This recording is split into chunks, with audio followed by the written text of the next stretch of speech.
Thanks, Valerie. And as my panelists are coming to the stage, Joanne Mueller was not wrong. This is speed dating and talent. So I hope everyone's enjoying themselves right now. Thank you for joining us. And we've heard some interesting discussions thus far today, and hopefully we can continue the conversation. For those of you who do not know me, I'm Tierney Fiorelli. I'm an industry analyst for the Center for Automotive Research. Throughout the week, we've heard across various sessions that talent is a huge issue, and I know many of you are aware of that. We've heard things of how to build an innovative culture, how to embrace failure, and this panel is titled Managing Generational Change in the Workplace, and we're going to be expanding upon the discussion to include all the different generations that are currently represented in the workforce, from baby boomers and Generation X to the younger generations that are very well talked about, Millennials, and even the up-and-coming Generation Z. So the objective of the panel is to highlight what the challenges are of having this multi-generational workforce and some of the benefits that also come out of having such a wide set of knowledge currently in the industry. When developing the panel, I thought the best approach to have individuals represented on here is to get a diverse background. So we do have a wide set of skills on this panel, and I'm going to keep my introduction short, and they'll be able to tell you a little bit more about themselves. So to the far right is Mary Reardon. She is the head of talent acquisition for Canada and the United States for Continental. Next to her is Johanna Kinsler. Johanna is an innovation engineer at SRG Global. And last but not least is McKeel Hagerty, CEO of Hagerty, based here in Traverse City. So Mary, why don't we start with you? Can you just tell us a little bit about you and Continental? Sure. Thanks, Tierney. Thanks for having me today. So as Tierney said, my name is Mary Reardon. I am the head of talent acquisition for Continental for US and Canada. Sorry, guys, there we go. A little bit about my background, I'll kind of work from the bottom up.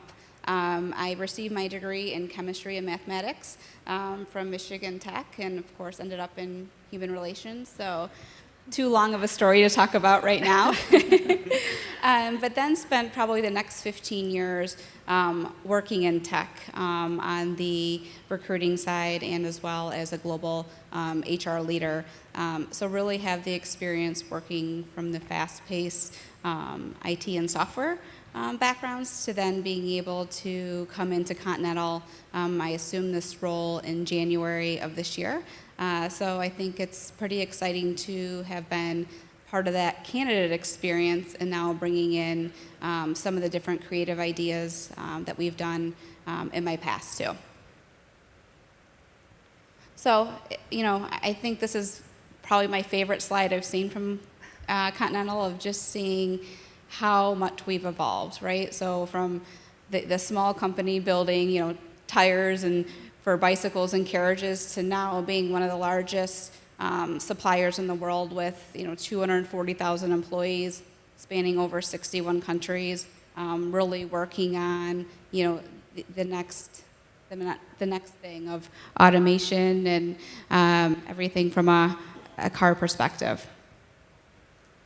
So I know, Tierney, you have a lot of wonderful questions that we're going to get into, and I don't need to go into these now, but I'm really excited to, kind of talk about some of the things, Continental is doing on a whole, not only from a regional perspective, but also on a global basis. Great. Thank you. Great. And Johanna, can you share a little bit about yourself and SRG Global? Sure. Good morning. So my name is Johanna Kinsler, and I am an innovation engineer at SRG Global. Fun fact, I am a millennial. I'm right in the middle of that generation. Prior to my work as an innovation engineer at SRG Global, I did similar work for a consumer packaging company called Amcor. I am a 2010 Michigan State grad.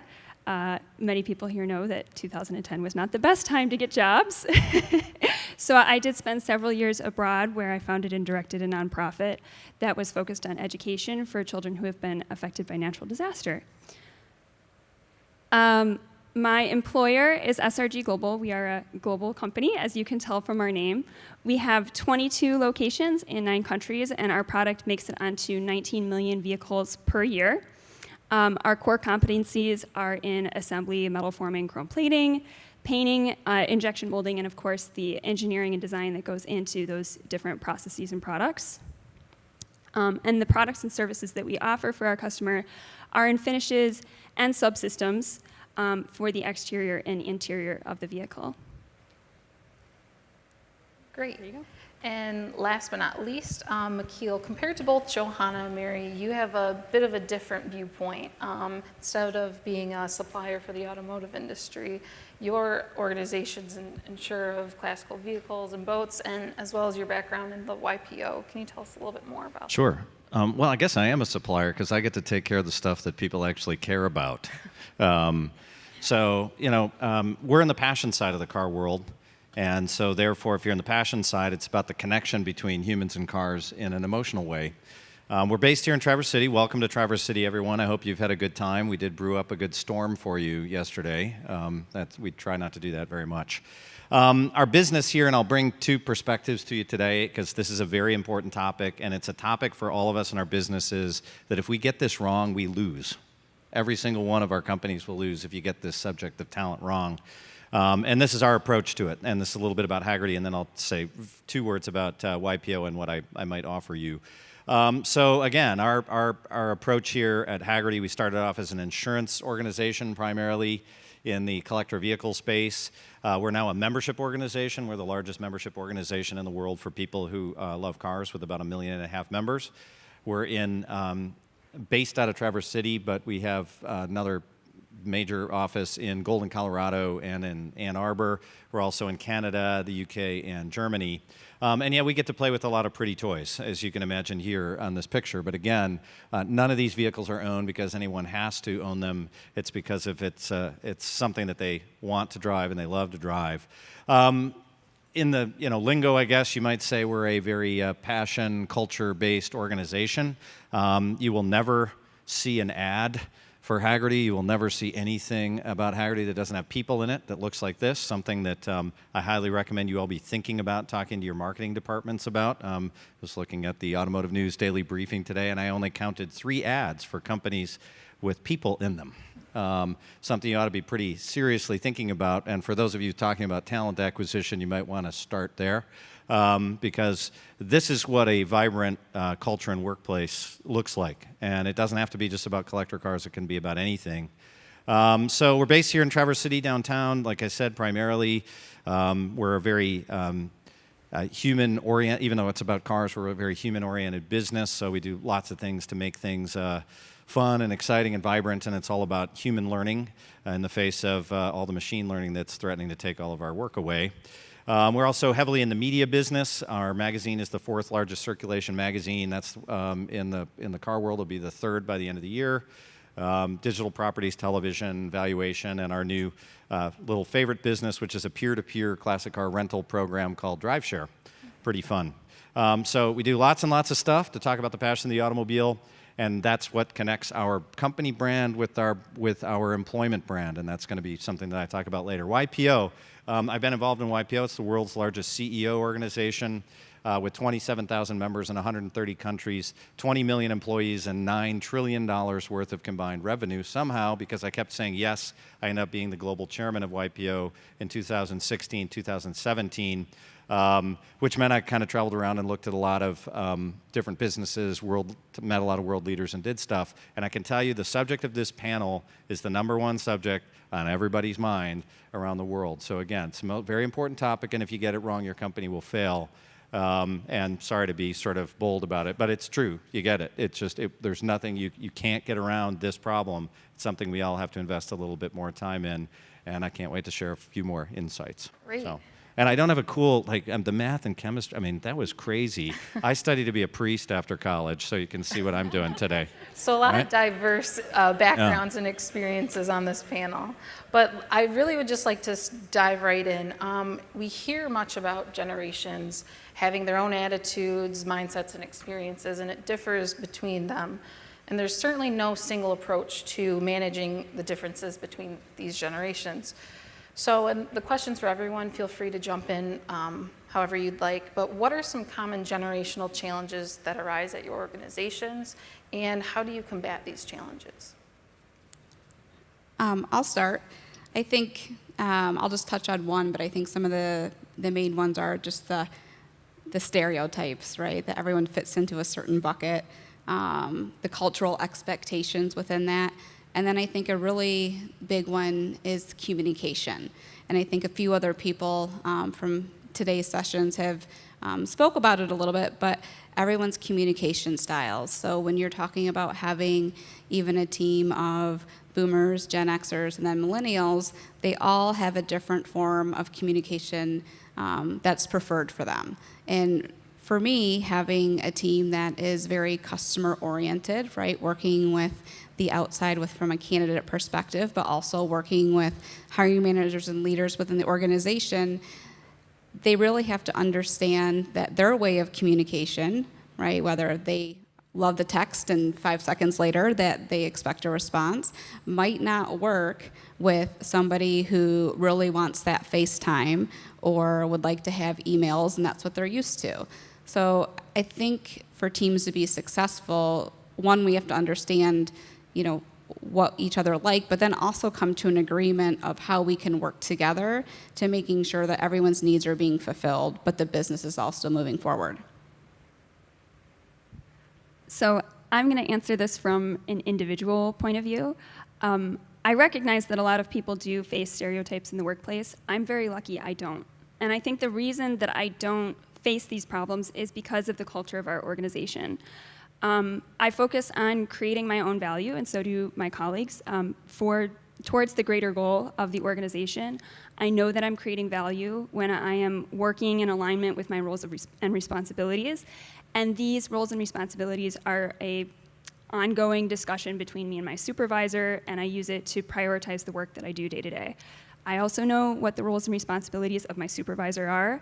I know what the roles and responsibilities of my teammates are and of my senior staff. And I think that because we have that level of clarity on what we're all supposed to be doing, it allows us to move in a complementary direction and look to the individual strengths and talents that each person brings to their role. So instead of classifying a person as being from a certain generation, I can look at them as an individual and I can figure out how I can work better with them to accomplish an outcome that's good for me and mutually beneficial for the organization. I guess I look at it as an opportunity rather than a set of challenges. I mean, that there are patterns in different generations, and as leaders, our obligation is to identify patterns and interpret them for people. That's our job. And so there's, we have actually of our almost 1,000 employees, but almost 60% of them are millennial, and then I'm the Gen Xer generation in the middle that brought you the movie The Breakfast Club, and that's our core cultural value that we brought. And then we have our baby boomers who make up the bulk of our customers still today, although that's changing. So these patterns absolutely are there in many ways, but it's true. I mean, it's about individuals, and you have to be able to wrap your head around individuals. I think the main thing for us to think about is that with this, the coming generations of workers. I mean, we'll have 75, 80% of millennials in our workforce by 2025. Success is different now. Success itself in business is being redefined. You have to be thinking about it not just in financial terms. All the business news, especially for you who work at public companies, is all about quarterly earnings and productivity, that sort of thing. Success is redefined by these generations because there has to be a whole human component to it. And if you're not prepared to wrap your business around that whole human component, then it will be a bunch of challenges for you. And we'll get to the details around it, but it's a lot of that stuff around purpose and flexibility and all of these types of things. Our people are our project now, not just our bottom line, not just the widgets that we put in our ads. The people are the product. So that's the main challenge, and that's also our opportunity. Get it right, we win. Absolutely.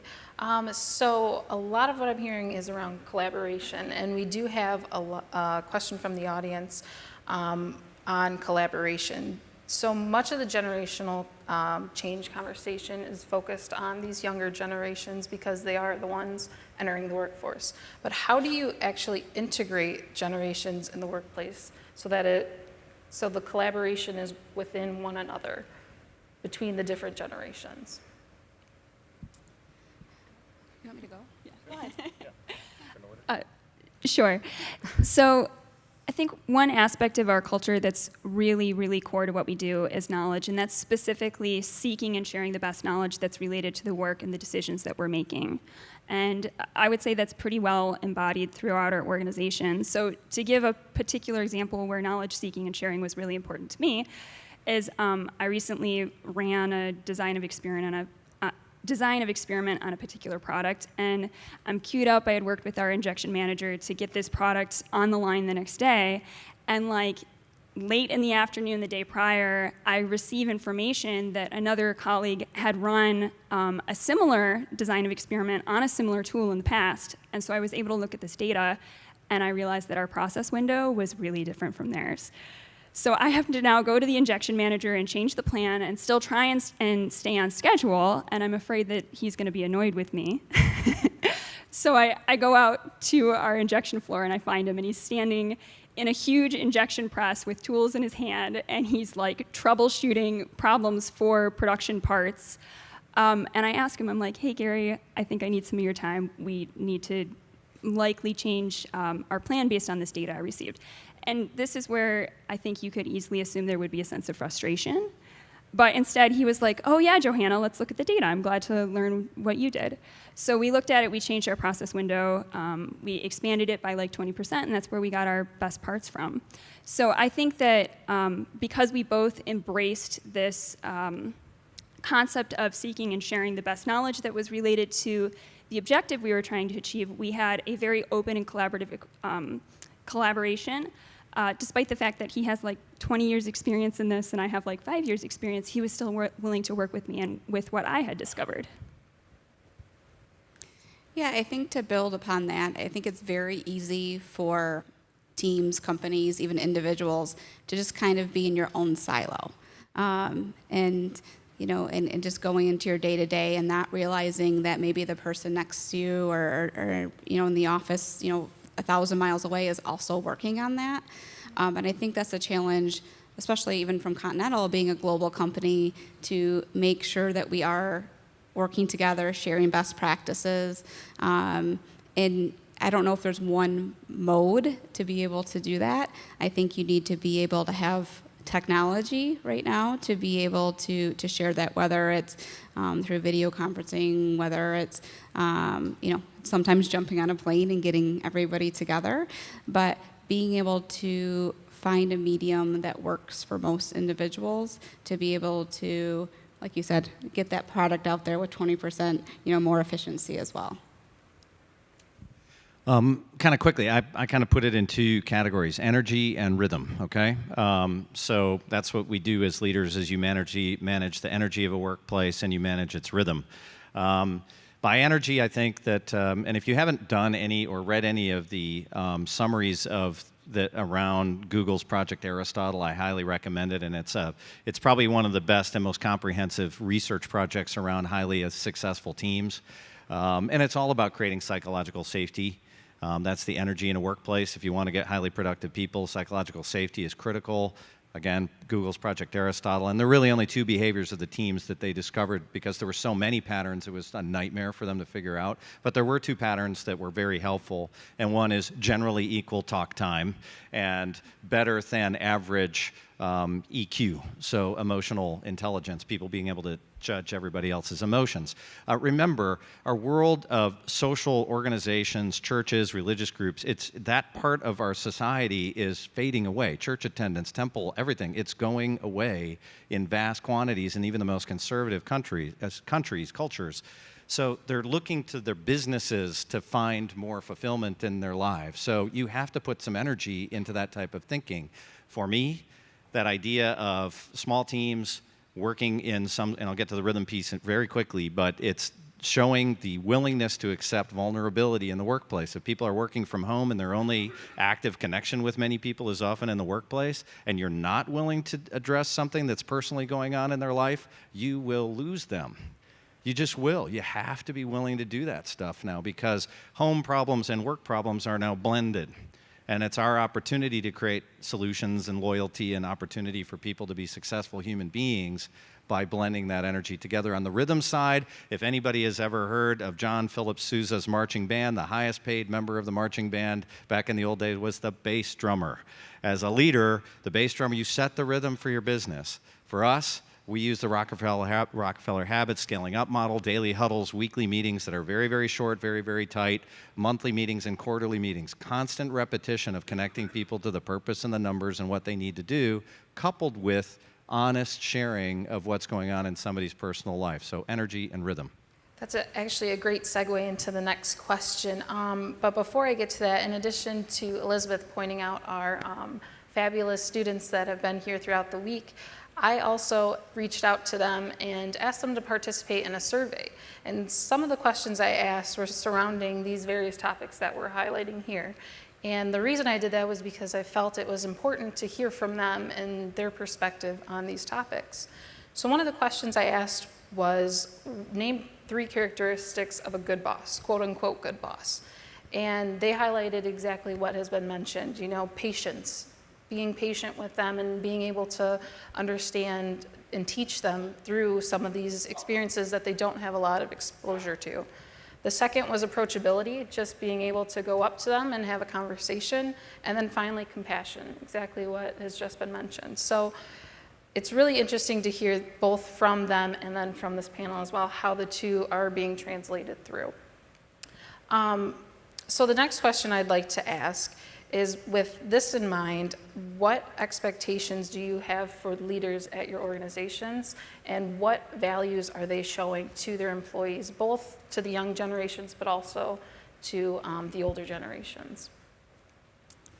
I think there's a lot of characteristics, and I'm sure I'm going to hear some more, but I think respect is really important, right? I think we need to ensure that we're respecting each other in the workplace, regardless of what level you're at within the organization, to ensure that we're working most effectively. And I think part of that respect is to understand our colleagues' strengths, but also understand their challenges to ensure that we can drive them to the right goal, regardless of what generation they may fall into.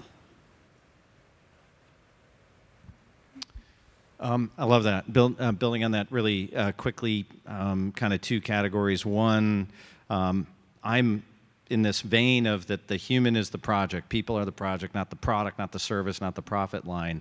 I ask every single one of my leaders to have personal development goals that they share and we openly talk about. I'm not really in a, by the way, if, like our business, it's been growing sort of in that 15 to 20% compounded rate for forever.